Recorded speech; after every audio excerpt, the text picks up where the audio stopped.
Öz yurtumda garip men. Mehmet Niyazi. Yeşillenmey, gülmeysin cürt. Sen neşin tüssüzsün. Akşamların sis bola. Tan feyz bir açılmay. Kuşlar şıraysız. Şeşeklerden koku cayılmay. Ah sanki ümitsiz. İlle güzel bir kızsın. Yazını müflük ozgardı. Kış geçti kaygılarman. Men ongan gün bekliymen. Milletke saygılarman. Bir ongan gün kalbimde ongan bahar bekliymen.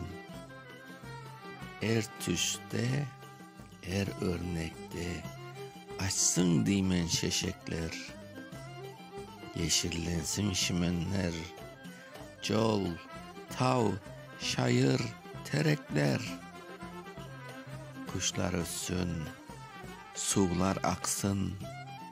Bir bunday gün bekliymen. Kanat caysın melekler. Tolkunlargan çöllerge oynaşsınlar periler.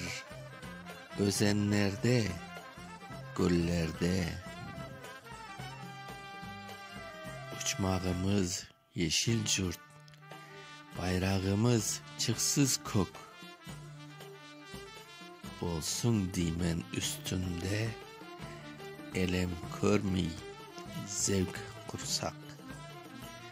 Şanlarman ögünden millet bolup örcürsek. Nurlar saçsa yüksekten cürtümüzde kok. Oh ne tatlı tilekler mun kalbimde yaşattım. Cürt süygüsün cam bilip or ömrümde yaşattım. Men şay deyim aylandım. Kayttım ana vatanga. Keldim kördüm tavsıngan halk sumgan özünden. Az etmey hiç kimse millet vatan sözünden. Kalmasaydı ya Rabbi cürt kenede camanga. Er kalpte bir izim var. Herkes akka ters karay. Kart yaşlıkka yetişken caş kartlık mı bek horlay. Cat tuvulman men sağa. Cat kalmadım bir zaman. Tış yerlerde cürsem de sağınuman cıladım.